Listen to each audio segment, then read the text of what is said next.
Hello everybody. I would like to present my special talent to recite the inaugural address by the US President John F. Kennedy in 1961. We observe today not a victory party but a celebration of freedom, symbolizing the end as well as the beginning, signifying renewal as well as change. For I have sworn before you and Almighty God the same solemn oath our forebears prescribed nearly a century and 3/4 ago. The world is very different now, for man holds in his mortal hands the power to abolish all forms of human poverty and all forms of human life. And yet the same revolutionary beliefs for which our forebears fought are still at issue around the globe. The belief that the rights of man come not from the generosity of the state, but from the hand of God. We dare not forget today that we are the heirs of this first revolution. Let the world go forth from this time and place to friends and foe alike, that the torch has been passed to a new generation of Americans born in the century, tempered by war, disciplined by a bitter and hard peace, proud of our ancient heritage, and unwilling to witness or permit the slow undoing of those human rights to which this nation has always been committed and to which we are committed today at home and around the world. This much we pledge and more. Let every nation know, whether it wishes well or ill, that we shall pay any price, bear any burden, meet any hardship, support any friend, oppose any foe to assure the survival and the success of liberty. To our old allies, whose cultural and spiritual origins we share, we pledge the loyalty of faithful friends. United there is little we cannot do in a host of cooperative ventures. Divided there is little we can do, for we dare not meet a powerful challenge at odds and split asunder. To those new states whom we welcome to the ranks of the free, we pledge our word that one form of colonial control shall not have passed away, merely to be replaced by a far more iron tyranny. We shall not always expect to find them supporting our view, but we shall always hope to find them strongly supporting their own freedom. And to remember that in the past, those who foolishly sought power by riding the back of the tiger ended up inside. To those peoples in the huts and villages of half the globe struggling to break the bonds of mass misery, we pledge our best effort to help themselves. For whatever period is required, not because the communists may be doing it, not because we seek their votes, but because it is right. If a free society cannot help the many who are poor, it cannot save the few who are rich. To our sister republics south of our border, we offer a special pledge in the new Alliance for Progress to assist free men and free government in casting off the chains of poverty. But this peaceful revolution of hope cannot become the prey of hostile powers. Let all our neighbors know that we shall join with them to oppose aggression or subversion anywhere in the America. And let every other power know that this hemisphere intends to remain the master of its own house.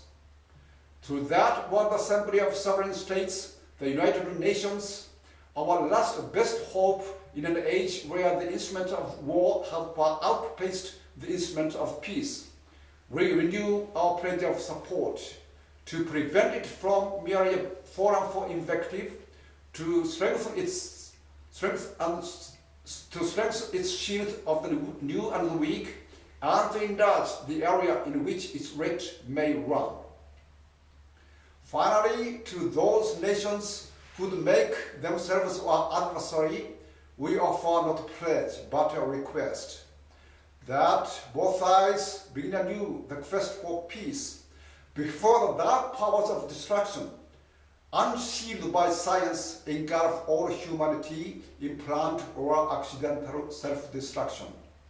We dare not tempt them with weakness, for only when our arms are sufficient beyond doubt can we be certain beyond doubt that they will never be employed. But neither can two great and powerful groups of nations take comfort from our present course.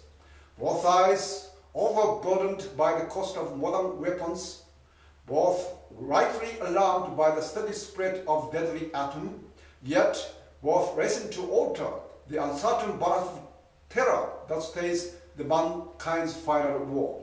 So let us begin anew, remembering on both sides that civility is not a sign of weakness, and sincerity is always subject to proof. Let us never negotiate out of fear, but let us never fear to negotiate. Let both sides explore what problems unite us, instead of belaboring those problems which divide us. Let both sides, for the first time, formulate serious and precise proposals for the inspection and control of arms, and bring the absolute power to destroy other nations under the absolute control of all nations. Let both sides seek to invoke the wonders of science instead of its terrors. Together, let us explore the stars, conquer the deserts, eradicate the disease, tap the ocean depths, and encourage arts and commerce. Let both sides unite to heed in all corners of the earth the command of Isaiah to undo the heavy burdens and let the oppressed go free. And a beachhead of cooperation may push back the jungle of suspicion. Let both sides engage a new endeavor, not a new balance of power, but a new world of law, where the strong are just and the weak secure and the peace preserved. All this will not be finished in the first 100 days, nor will it be finished in the first 1,000 days, nor in the life of this administration, nor even perhaps in our lifetime on this planet. But let us begin. In your hands, my fellow citizens, more than mine, will rest the final success or failure of our course. Since this country was founded, each generation of Americans has been summoned to give testimony to its national loyalty. The graves of young Americans who answered call to service surround the globe. Now the trumpet summons us again, not as a call to bear arms, though arms we need, not as a call to battle, though in battle we are, but a call to bear the burden of a long twilight struggle, year in and year out, rejoicing in hope, patient in tribulation, a struggle against the common enemies of man, tyranny, poverty, disease, and war itself.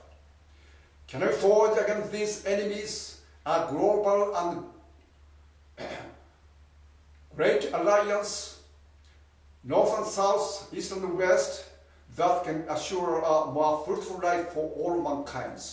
Will you join in this historic effort? In the long history of the world, only a few generations have been granted the role of defending freedom in its hour of maximal danger. I do not shrink from this responsibility. I welcome it. I do not believe that any of us would exchange places with any other people or any other generation.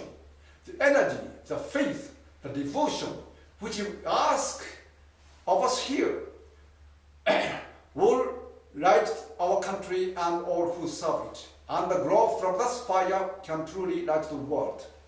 And so, my fellow Americans, ask not what your country can do for you. Ask what you can do for your country. My fellow citizens of the world, ask not what America will do for you, but what together we can do for the freedom of man. Finally, whether you are citizens of America or citizens of the world, ask of us here the same high standards of strength and sacrifice which we ask of you. With a good conscience, our only sure reward, with history the final judge over these, Let us go forth to lead land we love, asking His blessing and His help, but knowing that here on earth the God's works must truly be our own. Thank you.